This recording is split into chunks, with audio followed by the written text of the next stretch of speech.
Olá, muito bom dia para você. Bom dia. A cheia que afeta produtores, comerciantes e milhares de pessoas no estado também mexe com o turismo. Muitas pousadas e hotéis de selva estão alagados. E os prejuízos, Regiane, são inevitáveis. Para não fechar as portas e perder ainda mais dinheiro, alguns desses hotéis apostaram na enchente como atração. E parece que está dando certo. O cenário impressiona até mesmo quem está acostumado a vir aqui. Parte do hotel no meio da mata foi parar debaixo d'água. Eu estive aqui na cheia de 2009, na seca também, e o que eu estou vendo aqui é único. Não deixa de ser muito bonito também, mas é uma coisa de impressionar realmente. Os primeiros andares das torres de apartamento, a área de convenções, o restaurante, tudo foi interditado. E para chegar aos quartos, só mesmo de lancha. Os 8 quilômetros de passarelas estão completamente alagados. Para justamente manter o equilíbrio dentro do próprio complexo e que, acima de tudo, de todos os hóspedes que buscam essa tranquilidade, se encontrar dentro com a natureza, nós em nenhum momento nos contrapomos a este evento. Muita coisa teve de ser improvisada, como nós podemos ver. De acordo com a empresa estadual de turismo, a Amazonas Tour, todos os hotéis de selva e pousadas ecoturísticas, principalmente as que ficam em área de várzea, sofrem com a enchente. Alguns conseguem manter os clientes ainda assim, outros até fecharam as portas. E os prejuízos não param por aí. Este hotel, por exemplo, vai precisar de uma reforma geral depois que as águas baixarem. Você imagina 4 andares balançando. Não é só o fato de alagar o primeiro andar, tá? É toda a estrutura que se move. Então, por conta disso, esse é um prejuízo de cerca de 2,5 milhões de dólares. Estamos falando de movimentar toda a nossa infraestrutura. Mas, por enquanto, os prejuízos não são tão grandes. Na loja de produtos regionais, a vendedora explica como faz para que as vendas continuem. A gente faz o cliente se sentir também, né? Porque ele chega, ele diz, nossa, o que é isso? Não, hoje é o seu dia de top model. Então hoje você pode se sentir na passarela, que a passarela é toda sua. Tem que levar tudo para o lado positivo. E o otimismo influencia os turistas, que não escondem o encantamento com o fenômeno das cheias. Esta estudante estadunidense se impressionou com a loja em plataformas, mas gostou de tudo que viu. To a hotel, we don't take boats, we take cars everywhere, so it's very different. Legal. Hoje o Rio Negro aqui na frente de Manaus já mede 29 metros e 87 centímetros, ou seja, 10 a mais que a marca recorde de 2009. No interior do estado a situação é dramática. 3 municípios decretaram estado de calamidade pública. Anamã é um deles. Anamã é banhada pelo rio Solimões, que também já bateu a marca de 2009. O nível é de mais de 20 metros. Cerca de 10 mil pessoas, ou seja, quase toda a população, foi afetada. A cidade já está completamente inundada. Em algumas casas só sobrou o telhado para o lado de fora. Apesar do perigo, muitos moradores permanecem nas residências. Pelo menos 50 famílias estão em um barco que serve de abrigo temporário. Cerca de 2.500 famílias receberam uma ajuda de R$400 do governo do estado. Quem também sofre com a inundação são os 14 presos da delegacia da cidade, que ainda não foram removidos. Eles são obrigados a ficar nas celas inundadas em péssimas condições de higiene. Em cima de tábuas, eles ainda têm de preparar as próprias refeições. Nós cobramos da Secretaria de Justiça do Estado o porquê dessa situação. A justificativa é que a transferência dos presos depende de uma decisão do juiz do município, que não foi encontrado por nossa produção. E enquanto tem gente sofrendo aí com o excesso de água, a falta dela nas torneiras aqui em Manaus ainda preocupa e muito. Agora pela manhã, a venda de ações da Águas do Amazonas para Águas do Brasil foi assunto na Câmara Municipal. A repórter Té Morel tem mais informações pra gente. Té, que repercussões aí o anúncio de quinta-feira teve entre os vereadores? Os questionamentos vieram principalmente dos vereadores de oposição. No geral, eles acreditam que a assinatura deste novo contrato com a empresa Águas do Brasil não teve a transparência necessária. A Câmara não foi informada como se deu essa negociação. E, além disso, eles também reclamam o tempo de concessão, que aumentou em pelo menos 18 anos. Outro ponto que também foi tocado aqui, foi lembrado pelo presidente da casa, Isaac Tayá, é que o plano diretor, o novo plano diretor que está tramitando aqui na casa, no artigo 52, retirou da Agência Reguladora de Serviços do Amazonas, que é do governo do estado, o papel de órgão fiscalizador da concessão de água e deu esse papel de órgão fiscalizador para a prefeitura. Diante de todos esses questionamentos, a situação, o vereador Wilker Barreto pediu que a CPI da água fosse completamente anulada. Isso justo hoje que o presidente da Comissão Parlamentar de Inquérito, que deveria investigar esse sistema, esse contrato, não compareceu, pelo menos até agora, na sessão da Câmara. O argumento utilizado pelo vereador Wilker Barreto é que a CPI deveria investigar o contrato com a Águas do Amazonas. Como esse contrato não existe mais, não teria por que a CPI continuar sendo levada para frente. Thea Morel para o Ponto Crítico. Obrigada, Thea. Isso ainda vai dar muito pano para manga, hein, Rejane? E você aí de casa, o que pensa dessa história? O novo contrato para exploração de água em Manaus vai melhorar o serviço de abastecimento na cidade? Pois é, participe da nossa enquete se você acha que sim, que a mudança feita pelo prefeito amazonino Mendes aí vai melhorar o serviço. Ligue para o 2123 1081. Agora, se você acha que não, que nada vai mudar, ligue 2123 1082. No final do programa, nós vamos dar o resultado. Agora, se você ainda não tem nenhuma opinião formada aí a respeito, não perca no próximo bloco o comentário de Newton Correia exatamente sobre esse assunto. Depois do intervalo tem também o quadro Mercado de Trabalho. Você vai saber o que dizem os especialistas sobre namorar no emprego. Será que dá? Não saia daí, a gente volta já já. Falta menos de um mês para as convenções partidárias. O tempo é curto e muitos políticos já começam a se articular. É isso aí. Por isso mesmo, né, as especulações sobre os futuros candidatos à Prefeitura de Manaus são inevitáveis. E no fim de semana, mais um nome foi cogitado. Samuel Hanan, do PSB, que pode ser aí a aposta de Omar Aziz. Newton Correia, bom dia. Pois é, Hanan foi secretário de Fazenda, vice-governador, fez parte da administração de Amazonino Mendes. E aí eu pergunto, será que essa aliança não seria a continuidade de uma administração que a gente vê aí com tantos problemas e que inclusive contribuiu com o desgaste da imagem de Amazonino? Exatamente. Primeiro, essa entrada de Samuel Hanan e o fato dele estar sendo cogitado hoje como um prefeiturável do PSD mostra aí que Amazonino Mendes já é um assunto que é considerado descartado no PSD, para o PSD mostrar essa arma.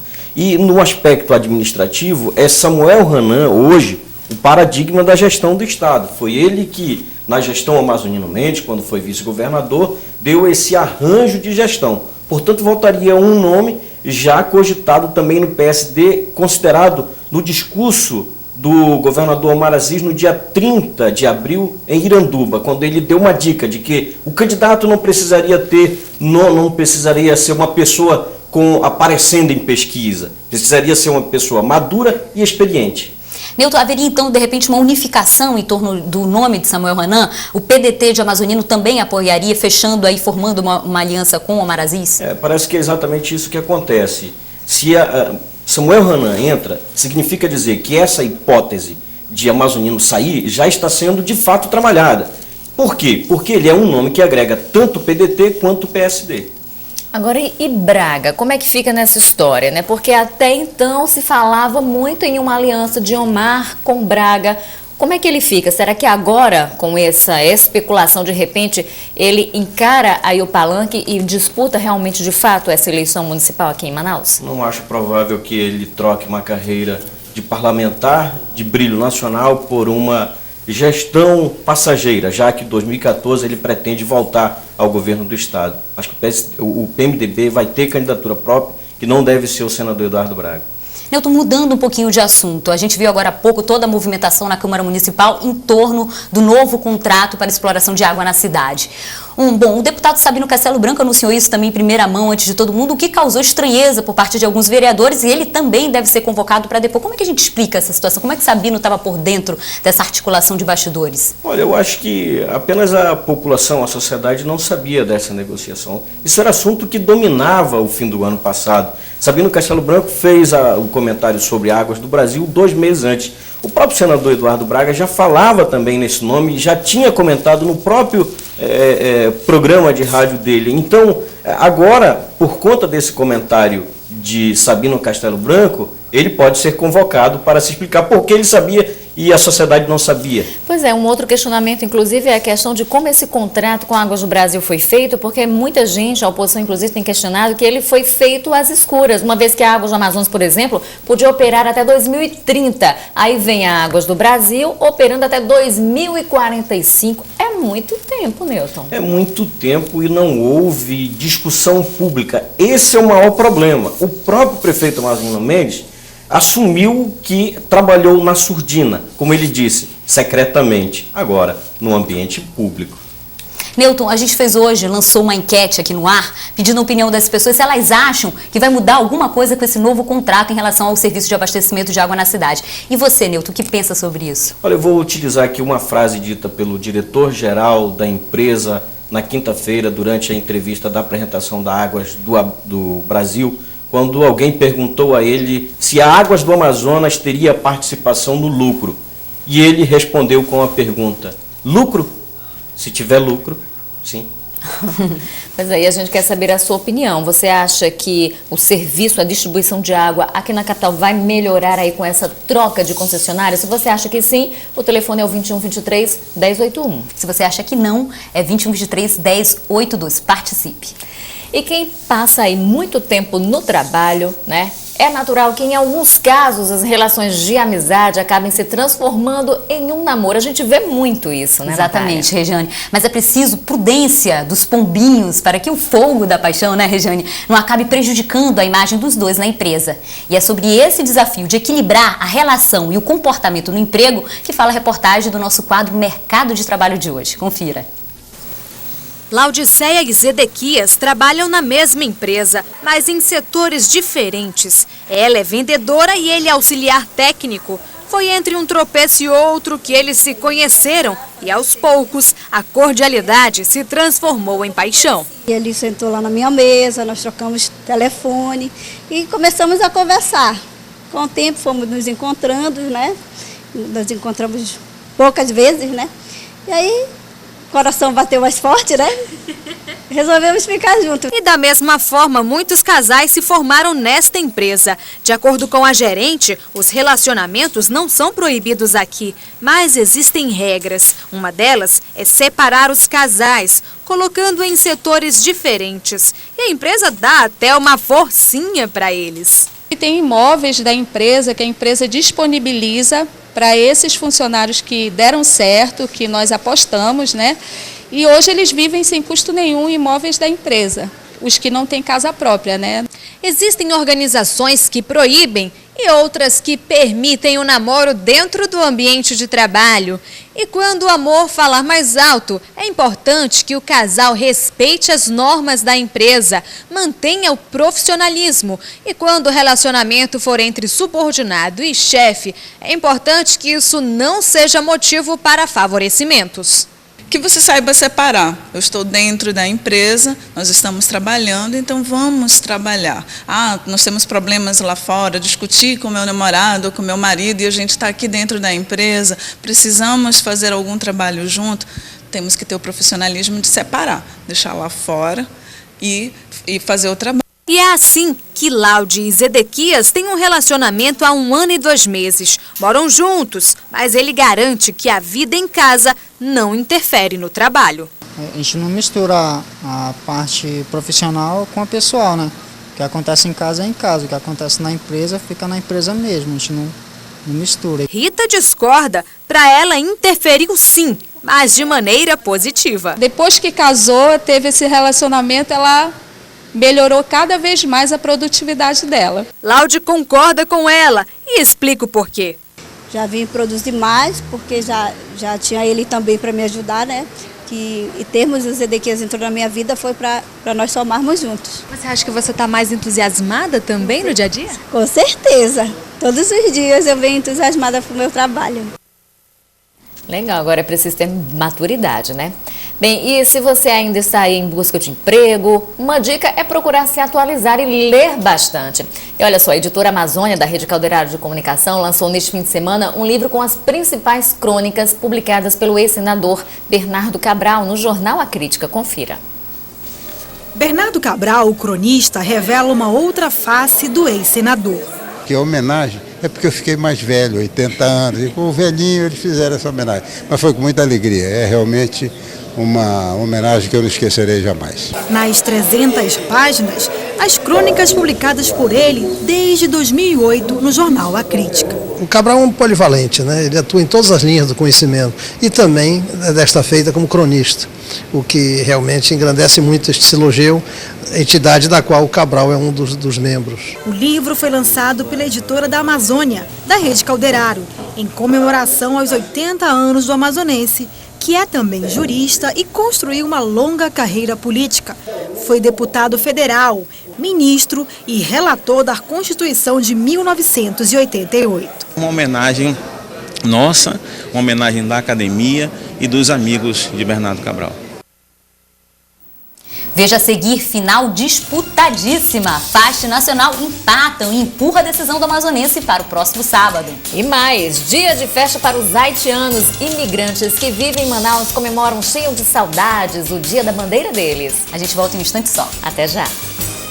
Vamos ao resultado da nossa enquete. Nós perguntamos, o novo contrato para exploração de água em Manaus vai melhorar o serviço de abastecimento na cidade?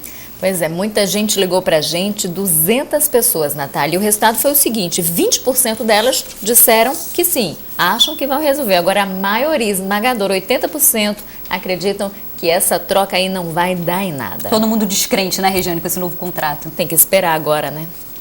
Vamos conhecer os destaques de polícia de hoje. Wilson Lima já está no outro estúdio se preparando para o Alô Amazonas. Boa tarde, Wilson. Fim de semana violento em Manaus? Oi, Natália. Temos um caso de um arrastão que foi feito no ônibus da linha 604. 6 pessoas, incluindo 2 adolescentes, entraram armados nesse veículo com arma de fogo e também com reféns os passageiros, fizeram com que a rota, e aí depois desceram ali no Timbias, o motorista foi à delegacia, conseguiu prender 2 desses envolvidos aí e apreendeu 2 adolescentes. Aí com o teu áudio, Wilson, mas fica aqui o recado, ninguém perde, né, o programa de hoje porque realmente está imperdível. Bem, vamos falar de Londres agora, Londres 2012. A TV A Crítica lançou hoje mais uma promoção. O prêmio dessa vez é a camisa do maratonista Marilson. Para participar é bem simples, basta você acessar a página da TV A Crítica no Facebook, é a oficial, tá, gente? Clica lá no link da promoção e aí você já vai estar concorrendo. E no A Crítica na TV de hoje, toda a versatilidade do fundista Luiz Lima, o fera das piscinas nos 400 e 1.500 metros livres. Luiz é medalhista em Pan-Americano na categoria maratona aquática. E mais uma vez, é mais uma esperança de medalha para o Brasil em Londres. Não esqueça, A Crítica na TV começa às 10:50 da noite. Vamos falar de futebol, tudo igual na briga pelo título do Campeonato Amazonense. O primeiro jogo da final terminou em 2-2. Carlos Eduardo Souza, muita emoção agora pro jogo de sábado, né? Muita emoção nesse jogo, um jogaço no estado do SESI, 2-2, com a arbitragem perfeita do Wilson Luiz Seneme, o árbitro da FIFA. No próximo sábado nós também teremos árbitro da FIFA, e se houver outro empate, independentemente da quantidade de gols no empate, vai para pênalti a decisão sem prorrogação. Vamos conferir os gols desse jogo, esse empate de 2-2. Primeiro gol começou com o Fast Clube abrindo a contagem com o João Gomes. João Gomes pega o rebote da zaga, ele domina, girou e bateu lá no ângulo, sem chance para o goleirão do Nacional, o Jonathan. Depois o Nacional consegue o empate. Olha que boa triangulação. O Thiago, depois na esquerda, o Alexandre recebeu pelo meio, cruzou, o Leonardo estava na marca do artilheiro ali, na marca do pênalti, para fazer 1-1. No segundo tempo, o Fast, tá aí ainda a repetição do gol do Leonardo, artilheiro do campeonato, aí era o 13º gol dele. E depois o Fast, de novo, olha, o Lacraia, muito espaço, vai para cima do zagueiro, corta por dentro, faz um belo gol, aí a bola ainda desviou no Martoni, fazendo 2-1. No apagar das luzes, quando todo mundo pensava que o Fast já estava ganho, perdendo gols, o Nacional também acabou fazendo mais um. Tá aí as chances de gol perdidas da equipe do Fast. Olha esse gol que o Fast perdeu com o Michel. Sozinho, ele e o goleiro, e ele chutou fora.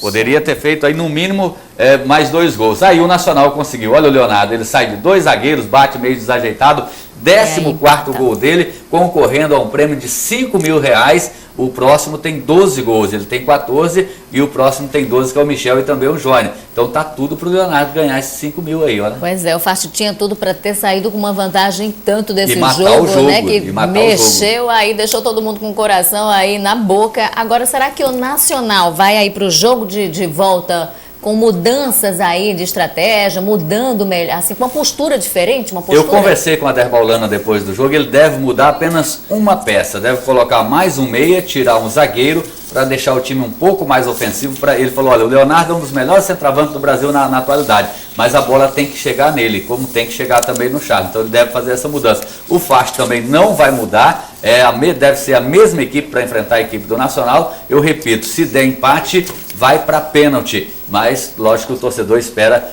tanto do Nacional quanto do Fast, que tem um vencedor no tempo normal. Na quinta-feira sai a arbitragem, de novo, a arbitragem do quadro nacional, o quadro da FIFA, né? Nem do quadro nacional. Depois que tiver o sorteio na quarta-feira dos jogos do Campeonato Brasileiro, aquele que não foi sorteado para os jogos do Brasileirão vem para Manaus. Tem muita gente acreditando no Paulo César de Oliveira, um dos melhores árbitros do Brasil. Carlos, lembrando que esse jogão tem transmissão ao vivo pela TV 3 da tarde, a grande decisão do Campeonato Amazonense. A gente conta com a sua audiência e também a sua presença lá no estádio. Muito obrigada, Carlos. Obrigada, Carlos.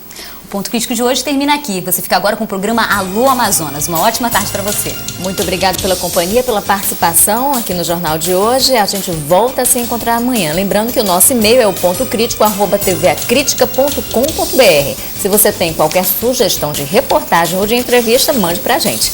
Até amanhã.